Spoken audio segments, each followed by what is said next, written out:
I don't know what to do. It all started 3 weeks ago. My mom disappeared.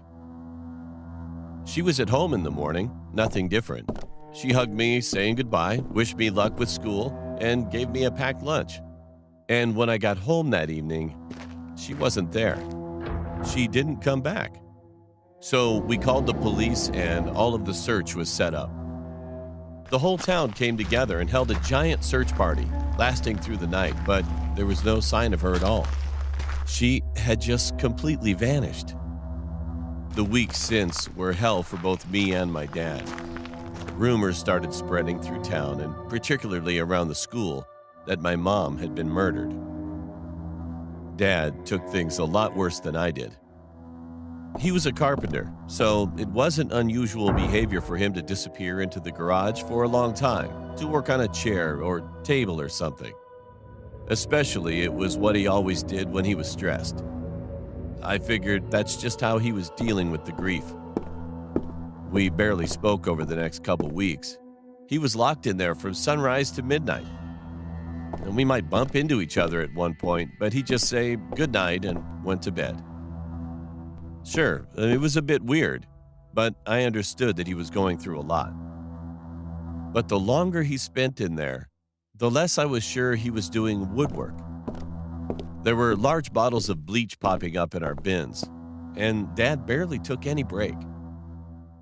One night, I had waited for him to go to sleep, and I crept down to try to open the door, but it was locked tight, and Dad always had the key. But today, when I came home from school, he was in the kitchen, freshly shaved, showered, had a rested face. He was totally different from what he'd been for the last couple of weeks. He was cooking. My dad used to love grilling, and his steaks were always amazingly delicious. So it was a nice change, since I fed myself only pot noodles and soup for a few weeks. He set down two of the biggest, bloodiest steaks I had ever seen in my life. But it looked kind of different. Not bad, but just different. Dad tucked into a steak straight away, and I did too. It was a bit tough to chew, but the seasoning and flavors tasted just as good as the rest of the steaks were. We had finished pretty soon, and I was feeling full and satisfied. Then Dad said something I can't stop thinking about. I doubt they'll ever find her body. His voice didn't sound sad or depressed. I didn't say anything, just stared at him. Hearing what he said sent shivers down my spine. Then I thought of the steaks. The late nights in the garage, hundreds of bleach bottles, and my dad's weird behavior. Did he feed me her body? Or am I just overthinking it? What do I do?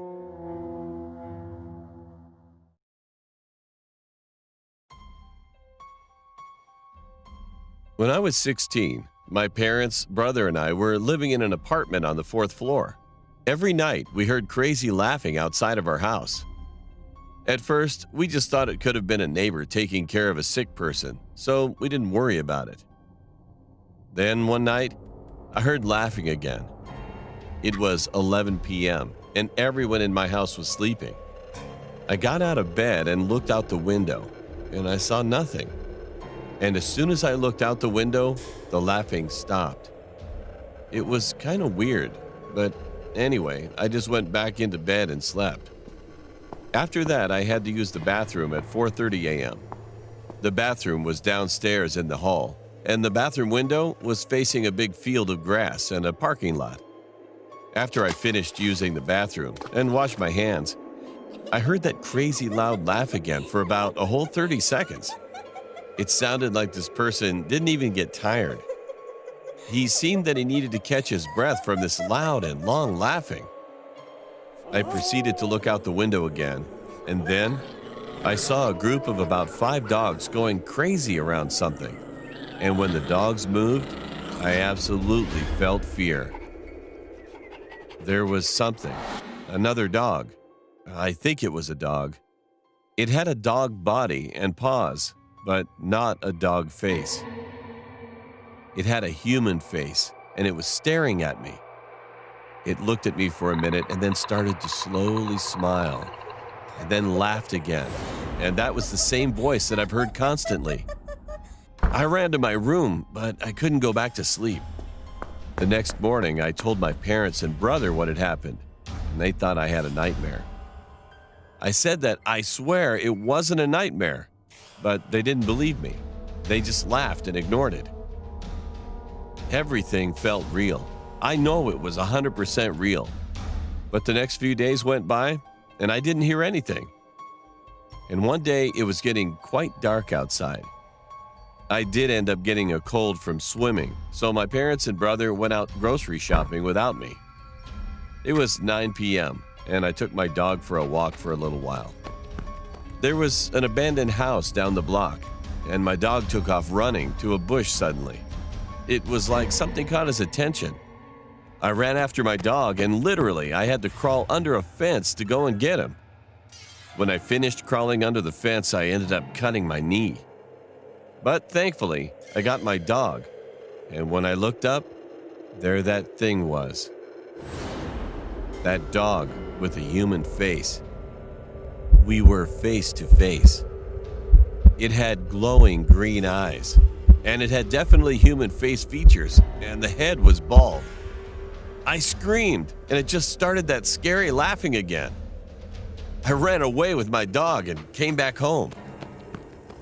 Well, I'm 18 now, and my family and I moved away to another place. I don't know what the heck that thing was, and why I've seen it twice, but I'm just glad that I don't see it anymore.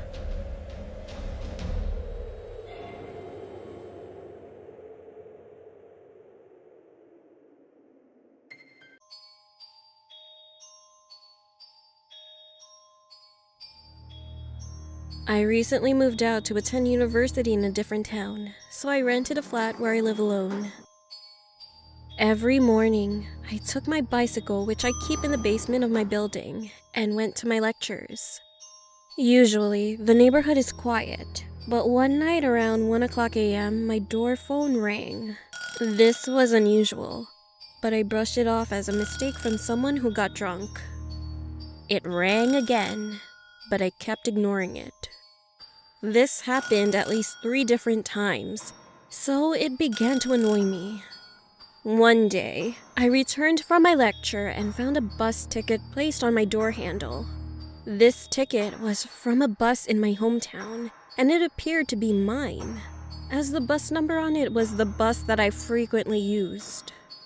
At this moment, I started to get concerned that someone was pranking me. That same night, I kept my front window a bit open to keep an eye on the entrance. I live on the 2nd floor, so it's too high for anyone to climb. I shut the lights and waited. And at that moment, the door phone rang again. This time, I checked through the window and there was a shadowy figure of a man. He waited for about 5 minutes and then left. I considered calling the police, but I had nothing to report besides a strange man ringing my door phone late at night, so I soon ignored it. But what happened some days after almost made me go crazy. It was around 3 a.m., and the door phone rang again. By this time, though, I heard the front door shut. Someone must have forgotten to lock it, so I assumed that the man was now inside the building. Terrified, I went to the kitchen and grabbed the biggest knife I had. Then I stood behind the front door and waited. The doorbell rang. I think my stomach dropped at that point. He rang again and then knocked strongly. I stayed frozen for an eternity until I couldn't hear anything. I was relieved and went to sleep after a while, which in hindsight was very stupid, as I should have made sure that the man had left the building. The following morning, as I was leaving for my lecture, I noticed some scratches near the front door's handle, as if someone had tried to mess with the lock. I immediately went to my landlord, who lives right above me, and explained everything that had been going on. He reassured me that everything would be fine. So I went to get my bike. But as I walked towards the basement door, I noticed that the lock was broken. I finally understood. The man from last night must have hidden in there. I hadn't heard the front door shut again yesterday, so that must have meant that the man was still here. I ran upstairs again and told my landlord. He got angry, grabbed a bat, and went to check. All I could hear was struggling noises as my landlord beat that man senseless. We then called the police, who arrived a few moments later and arrested him. I still remember his face to this day, as he looked straight at me silently. It turned out that this man had been following me for days and was trying to rob my house. He had done the same thing to other people in the past. I don't know what happened to him afterwards, but I assume he is in prison. I am forever grateful to my landlord for being so brave. We replaced the locks on every door, so now I feel safer. Well, I would have forgotten about this if I didn't open my mailbox recently and find another bus ticket. My name is Michael, and it happened 2 years ago. I had some friends at the time. Let's call them Dan, Sarah, and Hazel. We decided to make our little party of explorers exploring forests and abandoned structures and such. That day was our first exploration, an abandoned house just at the end of my neighborhood. We started walking toward that house and reached it soon. People said that it was built in the 1940s. It had been owned by a man who abandoned it after moving to live in the nursing home, and the house has been left alone since then. We were outside for a while, and Dan says we should go inside. We decided to check out the well first, which was next to the house. The well was stone and round, which looked exactly like the same thing as in the Ring movie. There was a piece of old wood board covering the top. All of a sudden, Dan jumped up on the board like a maniac. Then his leg fell through the small opening. If he would have fallen in, we'd have been in big trouble. Luckily, he lifted his leg out of the opening and acted like nothing just happened. We went inside, and we could smell a very strong odor emitting from inside the house. It was very gross, but putting smells aside, we came across a bunch of weird things around the house. Clothes packed in a freezer, a fireplace with dolls inside, an upside-down table. It kind of looked like an art museum. Things started to get kind of eerie. Then we entered a bedroom this time, and the roof was almost caved in. Clothes with stains everywhere, and a black ooze was rolled down across the ceiling. I was going to puke at this point. And at that moment, we heard some distinct chewing sounds. And we freaked out, so we didn't have any choice except we were going outside. But when we left the room, barely, we all froze. A man who wore a scruffy lime green shirt and old gym shorts stood in front of the front door. He seemed like that he didn't shower for a few months. He just stood there and glared at us with a fierce look. He slowly lifted his arm to show us. It looked like a lump of raw meat with the blood still dripping from it. That guy was chewing his arm. My legs were shaking. I wanted to cry at that time. He shouted, "Get the hell out of here," in a hoarse voice, and we ran away. I couldn't believe what it was I saw. After that, I never met the same guy in my neighborhood. We haven't told our parents yet, and I'm still wondering, would he still be there if I visit that house again?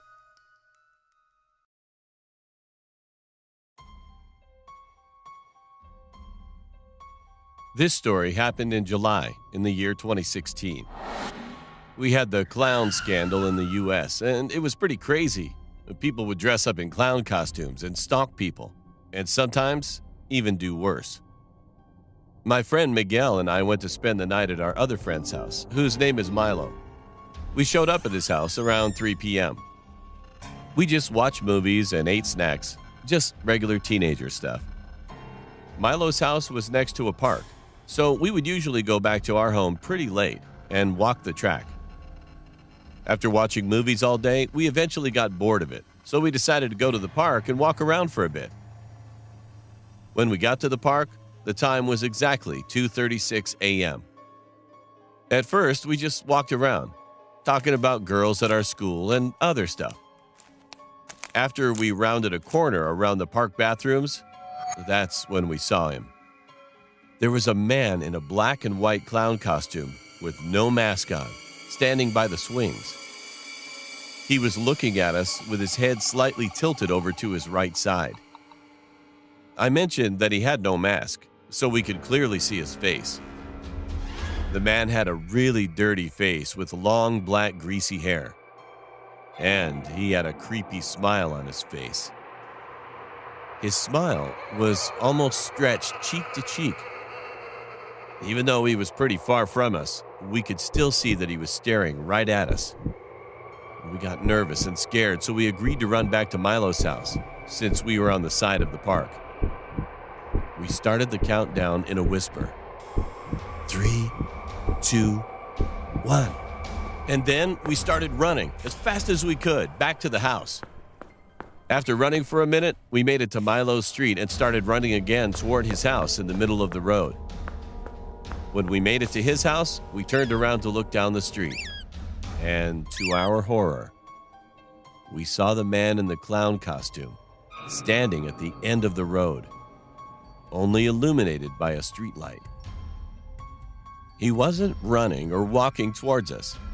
He just stood there. However, we are all sure that he followed us. And down in his hand, we were able to see that he was holding a long, sharp kitchen knife. We pounded the front door, ran inside Milo's house, and went into his living room. Milo asked what was going on, so we explained everything that just happened. He has one of those doorbells with a camera in it, so we sat in silence watching the monitor on the wall.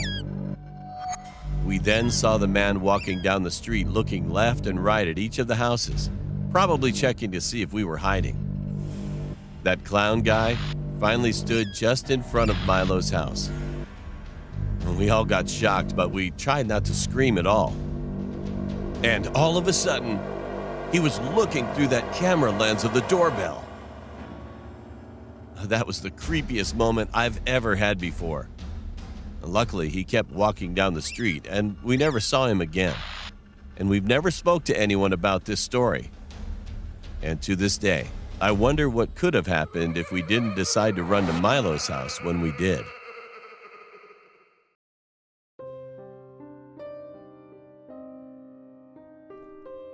Hi, I'm Evelyn and I'm 13 years old. This happened when I went to my stepbrother who lives overseas. I was staying there for a week, and one day I went to a local market with my sister-in-law, her daughter, and my mom to buy groceries. After we bought some vegetables, my mom and my sister-in-law wanted to get some bowls and cups. But I didn't really care about it because I just wanted to go home already. I was tired of walking. As we were walking to another shop, a guy who looked to be in his 40s or 50s came up to me and gave me a flower. To be honest, he looked kind of innocent at first. I didn't think that my mom or the others noticed what happened because they just entered the shop. Well, now I feel like I should tell you the fact that I look older than I actually am. Because of the way I dress, some people think that I'm 16 or 17. Anyway, I will go back to the story. When he gave me a flower, I was a bit surprised, but just thanked him for it.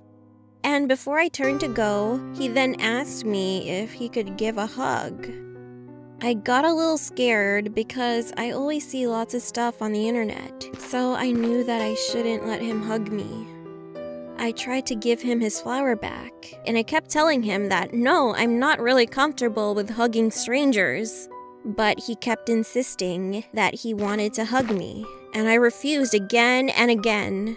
After he understood that he is not allowed to hug me, he seemed to have given up. So I thought it was over and turned around.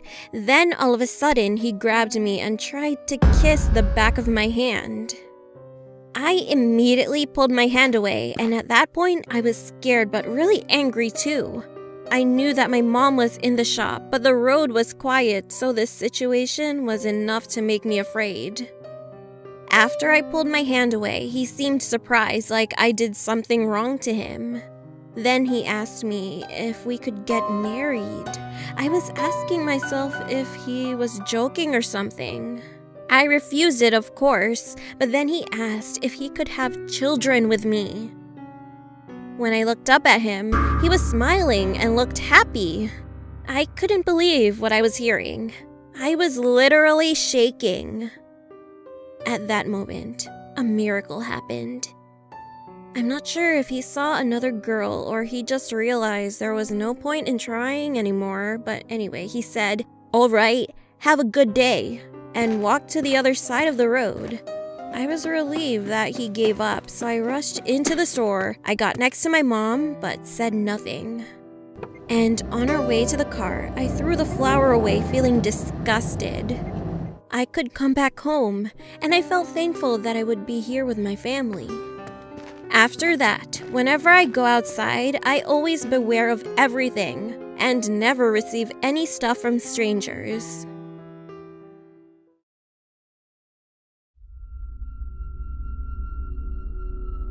My name is Chad, and this story took place when I was about 12.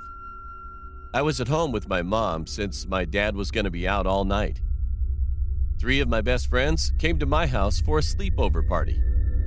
We sat in my room playing PlayStation and watching TV. Soon, we noticed it was getting pretty dark outside. Mom ordered pizza for dinner, so when the doorbell rang, we knew that the pizza had arrived. When my mom opened the door, my friends and I were just right next to her because we were pretty hungry at that time. So we waited for her to take her money out and pay for it. The pizza delivery guy seemed like he was in his mid-50s and looked pretty old. While my mother was taking her money out, he looked at us. And all of a sudden, a creepy grin appeared on his face, and his eyes were wide open. It was kind of weird, but we just laughed it off as we didn't think much of it. My mom handed him the money, the pizza guy gave us the pizza, and then left. We took the pizza into my room and watched Netflix while we were eating it. A few hours passed, and my mom came up to our room and said, "It's time for you guys to go to bed. If you need anything, just let me know."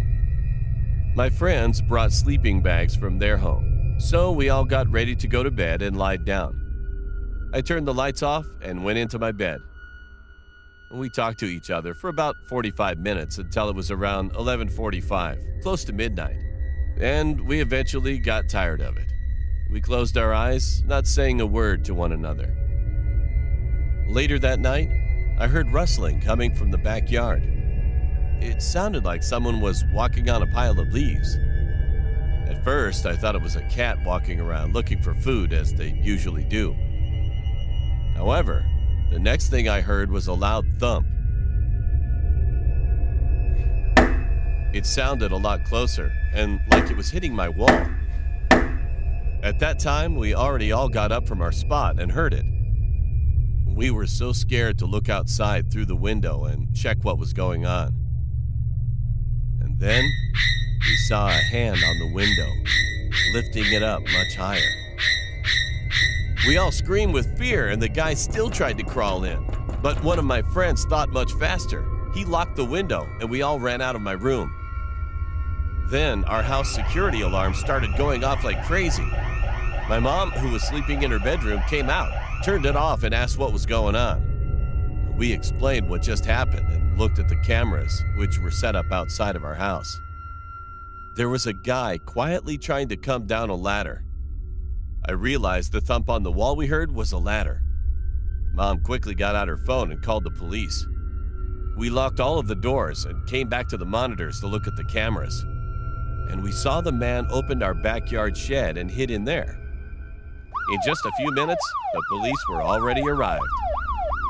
3 officers went outside searching for the man, while we gave information to the other officer. And we told him that we saw the man going into the shed out in our backyard. One of the police was holding a gun, and the other 2 were approaching closer to the shed. In the blink of an eye, they had entered the shed, found him in the shed hiding, put him in handcuffs to arrest him. They brought him out front and put him in the back of a police car. That time, lots of people heard the noise, came outside to see what was going on. And surprisingly, the cops found some things like a knife, hammer, and other from his pocket. As he was in the back seat of the car, he looked at us and gave us a creepy grin with wide eyes. At first, I couldn't see his face clearly, but when I concentrated on focusing it more visibly, I was shocked. It was the pizza delivery guy. After that, the police handled the situation so we could go back to sleep again that night. I don't know what this guy would have done to us if he had successfully got inside.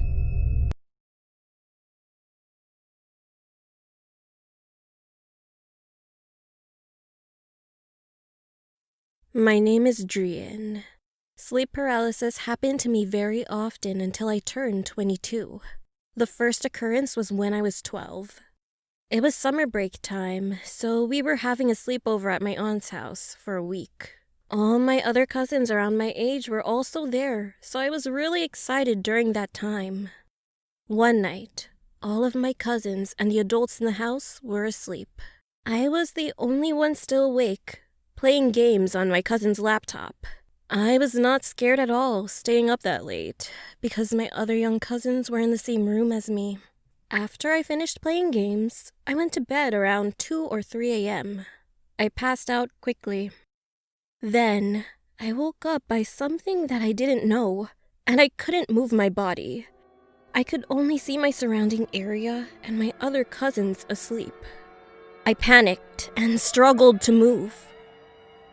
Finally, I was able to wake myself up, so I got up and immediately ran to my aunt's room. It was the first time I had experienced that kind of situation, so I was crying a lot. She comforted me and let me stay with her until morning. That morning, I did some research on what it was and realized that it was sleep paralysis. Well, they said it happened to many people, so I just thought it was a normal occurrence. Weeks, months, and years passed. It still happened to me. But I was not scared of it anymore because I got used to it. I already knew what to do when it happened to me. A few years later, my parents left the house to work overseas. So it was just me, my younger brother, and my older male cousin in our house. One afternoon, it was our grandmother's birthday. I was tired of playing computer game tournaments online all night and needed some sleep. So I decided that I wouldn't go with them. I told them that I would catch up with them in the evening. I went to bed, and again, sleep paralysis occurred. It really pissed me off, because I needed some rest so I could go to the birthday party and not look tired. I couldn't move my body, but could still see the surrounding area. But then, something was different. There she was. I saw the silhouette of a woman. She was wearing a black dress. I couldn't tell if she was wearing a veil or it was just her long hair that almost covered her face. And furthermore, I couldn't completely see her face because it was all blurry. I was so scared. What was going on here? She was just standing by the door looking at me as I struggled to wake myself up. She looked like she was smiling, and all of a sudden she jumped towards me and grabbed me. She was trying to get inside my body. I resisted and struggled, but couldn't scream at all. After some struggling, I was able to push her back and woke myself up. I screamed and was really scared, so I left the house and went to the birthday party. All my cousins asked me what happened, and I explained it to them. They gave me some advice to just pray before I go to bed. So I took their advice and prayed, but it didn't work at all. It was really scary because it was the first time that I saw someone or something. 2 years later, me and my brother moved to Italy with my parents, and we shared the same room. And one night, I went to sleep, but my brother was still awake playing computer games.